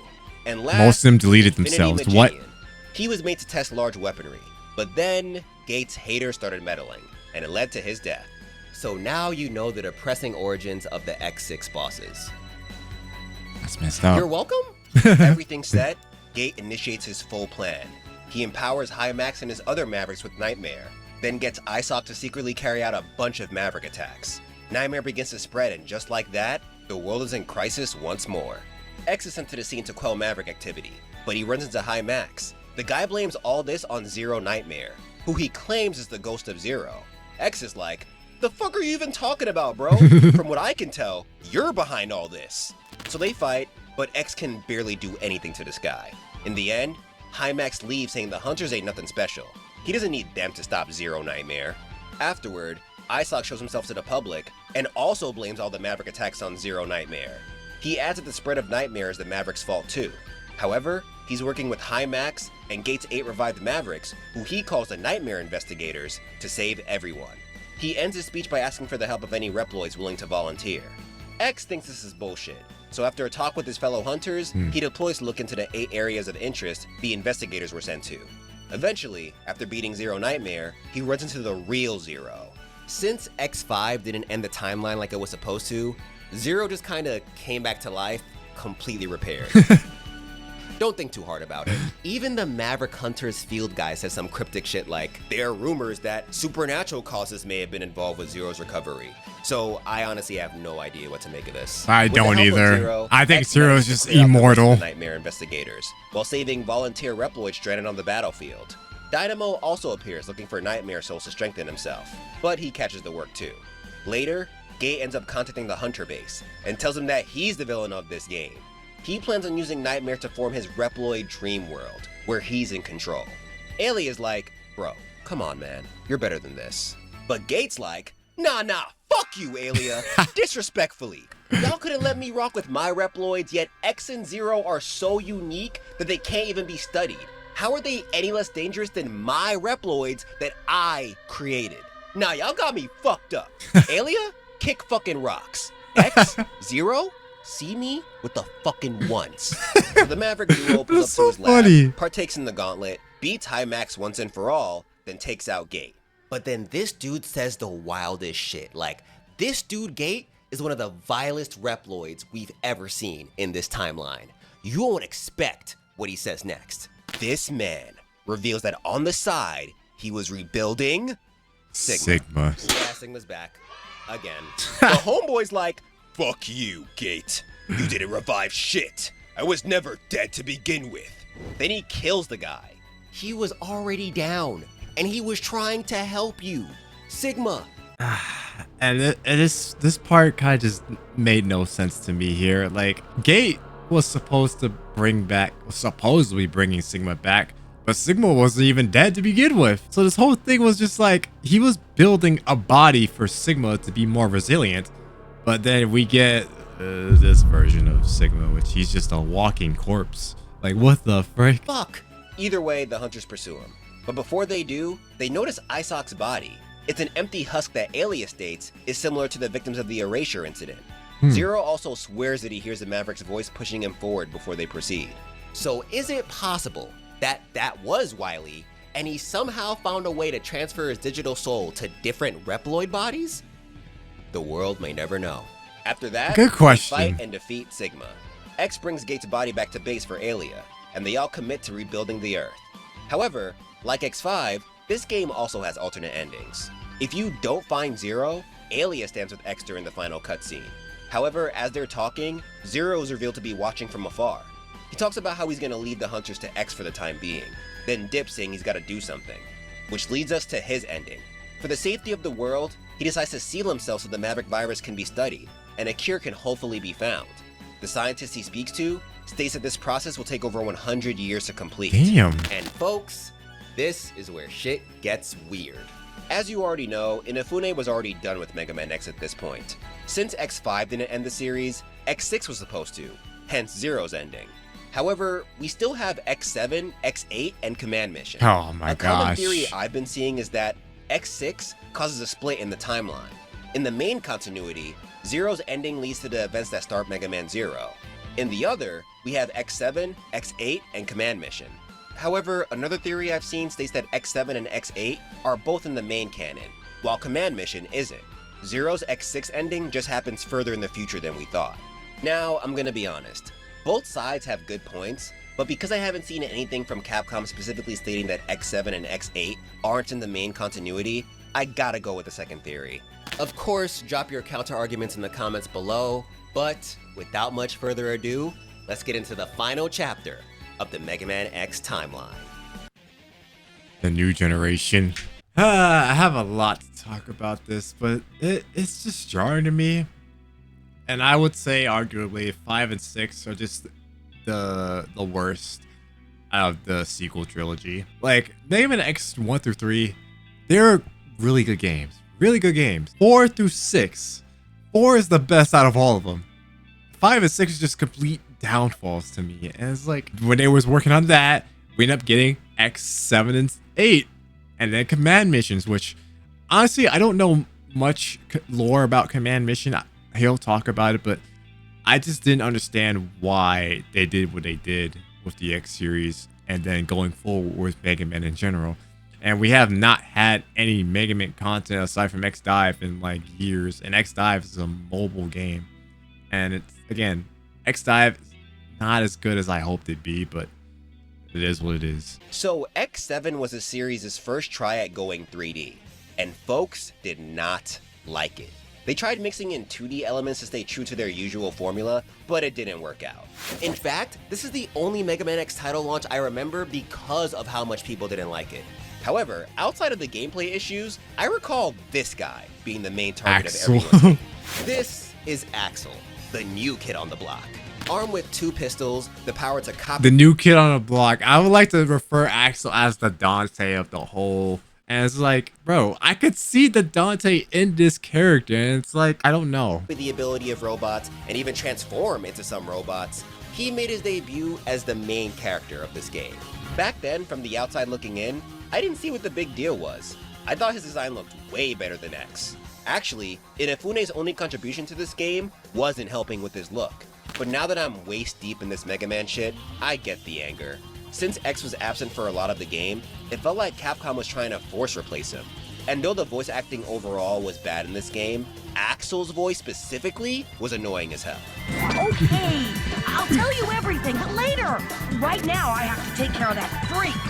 Plot-wise, X7 takes place a while after X6. X has full-on left the Hunters to find a more peaceful answer to the ongoing Maverick Wars. This weakened the Force, so a new coalition was started by a Reploid named Red to fill the void. This is where our boy Axel comes in. He's a prototype of the new generation of Reploids, but that's all we know about his past.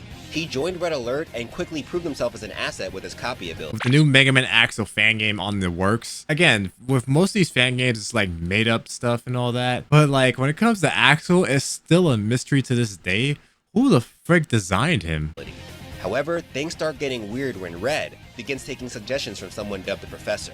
This guy convinces the Vigilante Syndicate to use the DNA data that Axel collects from his ability to strengthen themselves. But this leads to them attacking innocent Reploids. Once Axel takes notice, he runs away from the organization. Red won't have that though. He sends agents to bring him back. Zero ends up running into him, and together they stop the pursuers.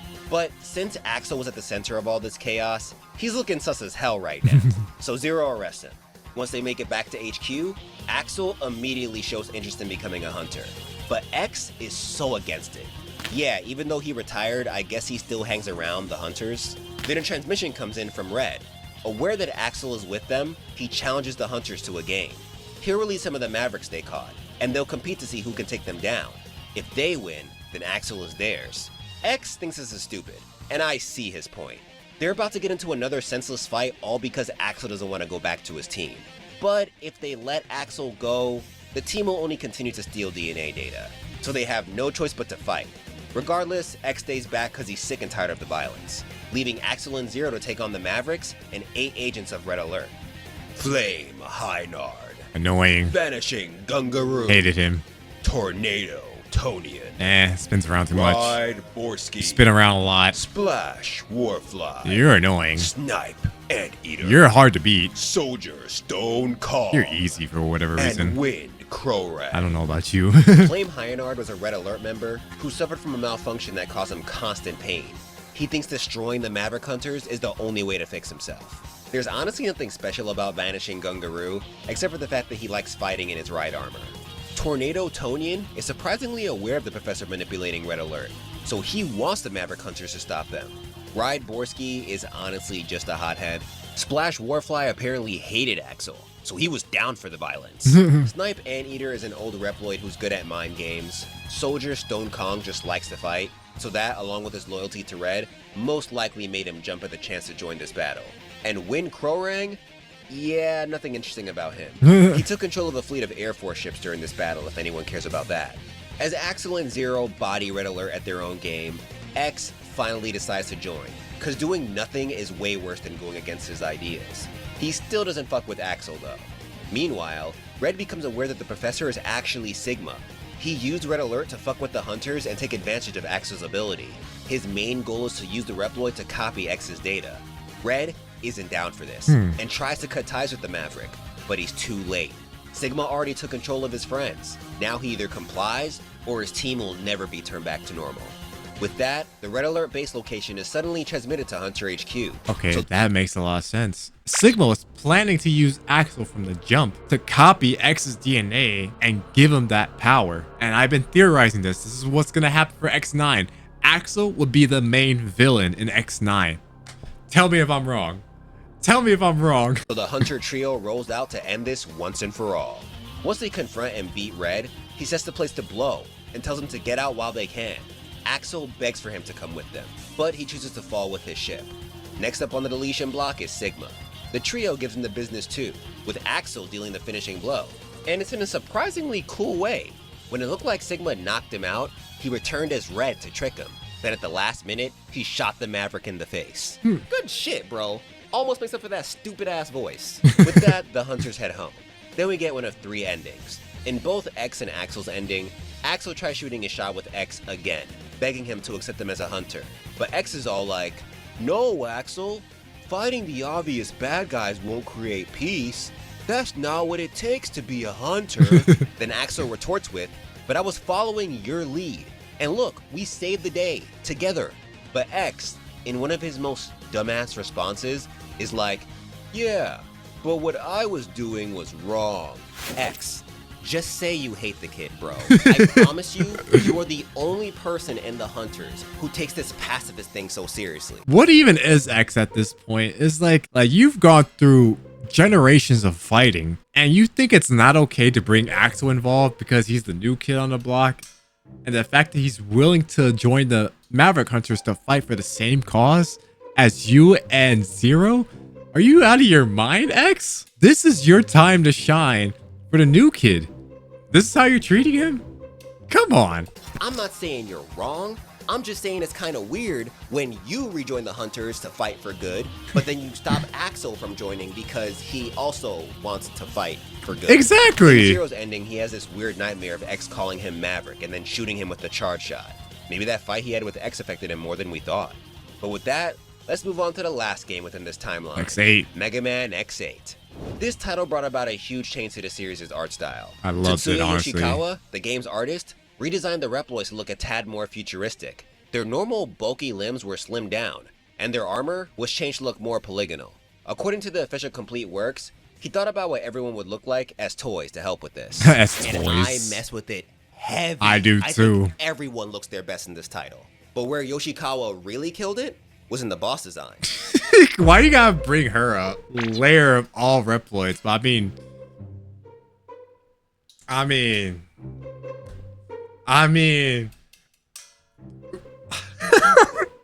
out of all of the X series, X8 aesthetically looks more pleasing on the art style.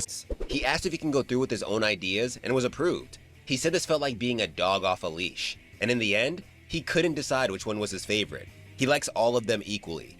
Inafune once again didn't add much here as he was afraid that he'd try to take over the whole project. And this game was also fully voiced, but it's good this time. Max Gartha, Lucas Gilbertson, and the GOAT Roger Rhodes fulfilled the roles of X, Zero, and Vile respectively. Since this came out before Maverick Hunter X, I'm assuming they got a feel for their characters in this game and then fully went off in that game. When it comes to the plot, this game takes place somewhere after the Red Alert incident. The Maverick Wars is still ongoing with no end in sight, so the humans initiate the Jacob Project to escape from the carnage. This project involves the construction of an orbital elevator named Jacob that'll take its passengers to the moon. The one leading all this is Lumine, the self-proclaimed leader of the new generation of Reploids. Yeah, whoever built Axel continued. Now we've already seen the advancement of Reploids. Whoever built Axel continued. So the same person who built Axel created Lumine. You know, that makes sense. That makes sense. That would make sense why Axel is the prototype and Lumine is the full completion. And what Lumine is to Axel. It's making sense. It's making sense. And this is why we needed X9 to finish the trilogy once and for all. With the copy chip in mind, Lumine could do what Axel do, but better. But this is what I like about X8, and I wish they continued, but they stopped. And I wish they would have continued. We'll see. I'll talk about it after this. Throughout this timeline. So what really makes this new generation so special that we gotta add new generation at the beginning? Well, like Axel, these guys come with copy chips. But compared to Axel, these copy chips are busted. Axel normally has to use his copy shot to copy robots. However, these new gen Reploids come with the data of hundreds of Reploids pre-installed. This doesn't just allow them to copy others at will, but also makes them immune to viruses, since they can voluntarily change their DNA. Wait, I just thought about this. Someone is out there creating virus-immune robots that have the power to transform into a variety of old Reploids? Isn't that, I don't know, kinda sorta really fucking dangerous? What if one of them poses as Cygnus for the day and then gets mad at the Maverick Hunters to go Maverick? What then? Anyway, progress on the Jacob project is going smoothly. But guess who fucks everything up this time? Vile! Yeah, the #1 certified hater is back. He kidnaps Lumine and commandeers the elevator, talking about beginning a new world. Then another Maverick uprising occurs. 8 new-gen Reploids start tearing up the city. Alright, last one. Let's make this count. Bamboo Pandemonium. Optic Sunflower. Dark Mantis. Gravity Antonian. Earthrock Trilobite. Gigabolt Man o' War. Avalanche Yeti. And Burn Rooster. Okay, so the first one is a doozy. Bamboo Pandemonium went Maverick after determining that the evolution of destructive creations, such as Reploids, meant that the world wanted to be destroyed for a new beginning. Bro, what? History said destroy, so you also said destroy? Optic Sunflower used to be in charge of a Maverick Hunter training ground. Dark Mantis was in charge of an underground military facility and refused to believe that he went Maverick. We'll soon find out that he indeed went Maverick. Yeah, I know, it's weird that all these new gen Reploids went Maverick even though their whole thing is to not get viruses, but don't worry, it'll be explained soon. Gravity Antonian also dismissed the idea of being Maverick, saying it's the world that's evil. Earthrock Trilobite used to be in charge of mining. Gigabolt Man of War used to provide energy to the city of Megalopolis. I've never heard of this place till this game, but apparently it's in Australia? Avalanche Yeti used to care about the world's environment, but now he's willing to destroy it just to please his master. And Burn Rooster used to be in charge of waste disposal. He also has my favorite design out of all the bosses. Pretty ironic when he's basically a glorified garbage man.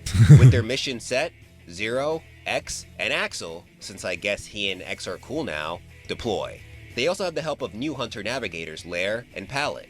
Lair helps with spotting enemy weaknesses, and she has a huge crush on Zero, so much so that she even knows his battle style.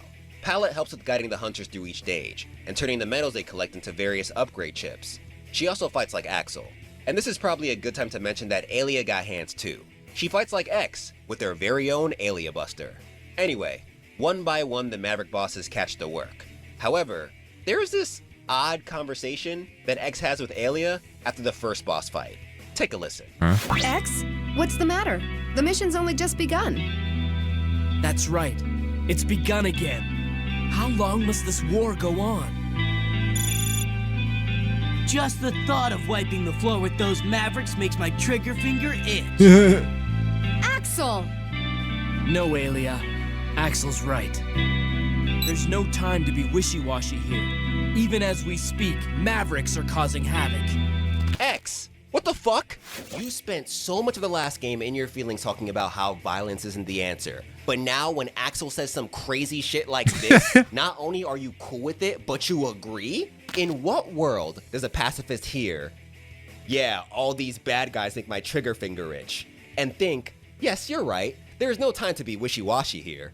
Granted, he is right, this is pretty serious, but this part still felt hella out of character for me. In my headcanon, Vile got our boy so shook that he started talking crazy.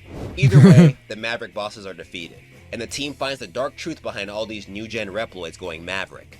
Sigma's data is stored in their copy chips, so this is a lot worse than them just going Maverick. These guys are like clones of Sigma. He actually refers to them as his children. The Maverick commander then sends a transmission to Hunter HQ, and tells our heroes that he now has control of the Jacob project. He and his followers have grown tired of this basic-ass planet, so he plans on using the project to usher in his new world and end the old one. So the Hunter trio rides up the elevator to space. After taking down a bunch of new-gen Reploids and Vile once and for all, they finally run into Sigma. And Homie's design looks fire here. I love that design. Of them in the series. And after defeating him, they find Lumine, but it's revealed that for the first time, Sigma isn't the mastermind behind everything. Lumine is the one who used Sigma. With his data, this new generation of Reploids can go Maverick at will. So he wants to build a new world with these guys, but excludes Zero, X, and Axel because in his eyes, they are nothing but tools for the humans of the old world. His speech gets to X, but Axel's resolve snaps him out of it. With that, the Hunters engage Lumine in their final battle. And what's cool is that Lumine's final form is angelic to counter Sigma's demon form. It's a nice touch. Once defeated, Axel walks up to his body, but is attacked by some weird black tentacle thing. It knocks him out, but Zero and X quickly destroy what's left of Lumine afterward. On the way back home, X thinks about Lumine's words. If this is supposed to be evolution, then what are they doing? Should they be fighting this? Zero wonders if Sigma's defeat means this war is finally over. He also comforts X, letting him know that even if they are destined to become scrap, they must continue the fight against the Mavericks. Then in a post-credit scene, we see something shine within Axel's wound. It's definitely related to Lumine, but unfortunately we'll never find out what this is since there isn't an X9. We also find out that copy chip production stopped once Lumine's Maverick stunt became public, but production ended up resuming because society needs new-gen Reploids to help with space development. So y'all didn't learn anything from what just happened. Heard you. But folks, that brings an end to the very long Mega Man X timeline. As you guys know from that theory we talked about, the last scene is Zero sealing himself for the betterment of mankind and so the Maverick virus can be studied. But we're not done yet. There's still one more game we gotta cover. It's not canon to this timeline, but I mean, we've already covered pretty much all the X games, so might as well. Before he talks about Command Mission, even though it's completely irrelevant to this topic, but considering X8, we're talking about Axel here. I can't say it's impossible. And looking at the fans of the X series who wants to actually finalize X9 and finally get the closure we all been expecting, but we're not going to get that. I just want to hold on to hope here. I hope Corrupted releases for Capcom to open their freaking eyes and finish X9. I know we've all been sitting here for a cliffhanger of just seeing Axel with his head. Like, what the frick happened to him? And then we're all just left with headcanons and all this bullcrap. And we're left with the Zero series. Again, they were both being worked on at the same time, so they really don't have any correlations to what's been going on. I just don't like how Capcom has been treating this series. I can't remember who was involved in X7 and 8. I just can't remember who was involved, but just thinking about it, how much time they could have put into this game. We're all just left here like, bro, what the frick happens next? Where's the conclusion? We now know that Sigma's finally gone. Lumine became the new threat, and with Lumine being gone, who was the last threat? The last threat has to be Axel. Axel would be the final threat. And then we finally get the idea of who designed Axel and Lumine. And then Axel and Lumine is the final completion. So what would Axel be referred to in this situation? Because I personally believe that Axel should be the last and final Maverick of the X series. Like, the story would be sad, and we wish that he would have been more developed as a character. And seeing him as the enemy would be just so mind-blowing. Like, y'all gotta hear me out on this, for real. I think it would be a really good send-off to the X series, in my opinion. I just think that. With that, let's get into Mega Man X Command Mission. So you know how Mega Man X had some features inspired by RPGs? Well, that comes full circle with this game since it actually is an RPG. JRPG. However, that's also the reason why Inafune had nothing to do with this title. He believed that Mega Man X belonged in the action genre. So when Capcom told him to make an RPG for the series, he said no and left it up to the others. The story takes place in 22XEX, the same time as the Mega Man Zero series. Oh shoot. In the official what the frick? Same timeline. Complete works, Ryuji Higurashi, someone who worked on Command Mission, stated that this 22XEX should be seen as another possible future outside of the Zero series. So there's your proof for it not being canon. And big ups to Rockman HQ on Reddit for helping me out with all this info. If it wasn't for you, I'd still be banging my head on a wall. Vigorously. Anyway, the discovery of a new mineral dubbed Force Metal has revolutionized Reploid engineering. So a government organization simply named the Federation established Giga City, an artificial island for mining and researching Force Metal. But you know we can't have nice things. So soon after its establishment, a rebellion breaks out, led by some dude named Epsilon. They banish all humans and demand that the Federation recognize Giga City as an independent Reploid state. Not willing to stand for this, Colonel Redups from the Far East Maverick Hunter HQ sends X, Zero, and a hunter named Shadow to calm shit down. However, once they get there, Shadow betrays them, and X and Zero are separated. Later, our blue hero wakes up in a place called New Hope, where he finds out about a resistance force fighting against the rebellion. Their leader, Chief R, is being kept hostage in Central Tower X, so X head out to save him. Eventually, he runs into the Reploid bounty hunter, Spider. He was originally sent to go after X, but he ends up switching sides and joining the resistance effort. Together they save Chief R, and from here, the real mission begins. X continues his work with the resistance to stop the rebellion. On the way, he recruits more like-minded Reploids to his cause, including old friends like Axel, who was looking into the origins of his creation before all this. Zero also ends up joining, even though he initially talked shit about X's squad. But, sadly, Spider ends up dying while trying to save everyone during a mission. On their quest, they also learn about an advanced version of Force Metal dubbed Supra Force Metal. The Rebellion is using it to create a warhead capable of driving all Reploids in the Northern Hemisphere, Maverick. The Resistance can't have that. But when they get to where it's supposed to be, it's gone. Eventually they get to Epsilon, who reveals that he has Super Force Metal in his body. However, they still manage to beat him. Colonel Redups congratulates them on a job well done, and instructs them to go to Central Tower to get picked up. But when they get there, the Colonel betrays them and kills Chief R. Redups is actually a new generation Reploid who can also copy appearances and abilities. At some point, he switched places with the real Spider and spied on X from the inside, hence why his name is Spider backwards. He's also the one who stole the Supra Force Metal warhead. His big plan is to collect all the Supra Force Metal. Redups, Spider. That makes sense. That freaking traitor. And fuse with it to make his copy ability omnipotent. He used the Rebellion and the Hunters to do everything for him. As a final touch, He sends a broadcast to the world accusing X and the team of going Maverick and conspiring with Epsilon and the Rebellion.